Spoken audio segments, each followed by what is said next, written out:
see patients who have been referred in because they have a biopsy of a skin cancer on the face or neck area. It's not uncommon for a biopsy to be done by the initial doctor to have completely excised out a more superficial skin cancer. When a biopsy is taken, the doctor will then cauterize the base to seal up the blood vessels. Then usually there's scabbing and crusting as part of the normal healing process. And this can kill the remaining skin cancer cells that are at the margins if it's a superficial skin cancer. In these cases, we can simply do a microscopic re-excision of the area. We have the patient clean the area with hydrogen peroxide and apply bacitracin 4 to 6 times a day until the area is healed. Usually the area will heal with minimal or no scarring. If a second biopsy comes back as negative, we simply observe the area. If a lesion would recur, we would then excise the area more deeply, which would require closure with sutures. In most cases, the lesion does not recur and the patient is cured. In other cases, we need to excise more deeply to ensure that skin cancer has been removed. In these instances, we have 3 options. The first option is to excise around the skin cancer, taking a small cuff, 3 to 4 millimeters of normal tissue, to be sure the skin cancer has been completely removed. The skin would then be closed in multiple layers, and a tape dressing is usually applied. The excised specimen is sent to pathologist to be examined to be sure the margins are clear.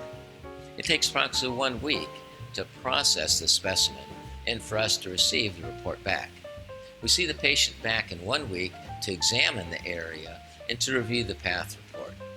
If the report shows that the margins were negative and all the skin cancer was removed, no other treatment is necessary other than annual examinations. However, if the margins are positive, then the entire area must be re-excised and the process repeated. The advantage of this option is that it can be done at the initial visit and is less expensive. The disadvantage is that additional excisions may be necessary. Option number 2 is to excise the skin cancer with a cuff of normal tissue as an option number 1, but to have the margins microscopically examined by the pathologist at the time of surgery. This is what is commonly called a frozen section. The pathologist takes the excised tissue, freezes it in a special process, and then examines it underneath the microscope to determine if the margins are free and all the skin cancer has been removed. If not, then the process is repeated until the entire tumor has been removed. At this point, we would close the incision in multiple layers and apply a tape dressing. The postoperative care is the same as in option number 1. The advantage of this option is that you know the area has been completely removed at the time of surgery. In cases where skin cancer is large and a significant amount of tissue must be removed, simply pulling the skin edges together won't work, and a skin flap or graft is necessary. In such cases, it would be very difficult to re-excise the area if the margins were positive.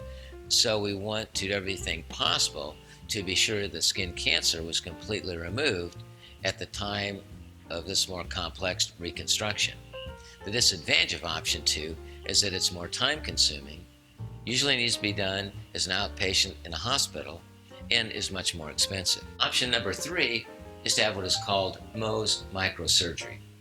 This is done by a dermatologist who has special training in this technique. Microscopically excise the skin cancer to ensure the tumor is completely excised. It's done in such a way as to minimize the amount of normal tissue that's removed. This technique is especially useful when the skin cancer is near vital structures such as the eye or nose, or for certain types of more aggressive skin types of skin cancers, and for skin cancers that have reoccurred. The advantage of this option is that it ensures that the cancer is being completely removed and preserves as much normal tissue as possible. The disadvantage to Mohs surgery is that it is a much more time-consuming process. You need to return to us for reconstruction after the Mohs surgery, and it is the most expensive option. For follow-up care, you'd see both us and the Mohs surgeon. The postoperative care instructions for options 1, 2, and 3 are the same. Sleep with head elevated 30 degrees for 2 weeks. No heavy lifting or straining over 5 pounds for 1 to 2 weeks. Apply ice compresses or ice packs to the area for 24 to 36 hours to minimize swelling and bruising. Keep tape in place until it comes off by itself. Then clean the areas with hydrogen peroxide and apply bacitracin ointment 4 to 6 times a day. Take your temperature twice daily and call the doctor if the temperature is over 100.6 degrees Fahrenheit. Call the doctor if there's increased pain, swelling, or drainage. For follow-up care, patients are usually seen the day following the procedure and then at 1 week. If the 1-week visit, the tape dressing is gently removed, and at that time the doctor will remove any remaining sutures. Dissolvable sutures are usually used. In some cases, a more permanent suture may remain for 1 to 2 weeks, but is gently removed by the doctor at that time. Depending upon the healing process, tape may be reapplied, or the patient may be placed on a moisturizing wound care regimen, cleaning with hydrogen peroxide and applying bacitracin ointment 4 to 6 times a day. A topical steroid cream is often prescribed and applied to the incision lines at night for 3 weeks in order to help decrease redness and to minimize scar formation. The patient is seen for follow-up at several month intervals to monitor for optimal wound healing and the possibility of a recurrence of the skin cancer. For patients who have had skin cancers, it's important to take increased measures to help minimize sun exposure, such as avoiding excessive sun exposure, wearing sunglasses, and using a sunscreen with an SPF 30 or greater. It's important for patients to be alert for any signs of skin cancer and report to the doctor immediately if they note areas that are increasing in size, changing in color, changing in shape, painful, bleeding, or frequently irritated. Skin cancer, incision, and reconstruction is not cosmetic surgery, and it's covered under most insurance policies. In most cases, there is a charge for the surgeon, a facility fee, a fee from the pathology lab, and a separate charge from the Mohs doctor if that procedure is performed. Insurance policies vary significantly, and individual policies may have specific requirements regarding what type of procedure is covered, by whom, and when. It's important for each patient to review their individual policy to ensure that they are complying with all the requirements and obligations that they have agreed to as part of their insurance coverage.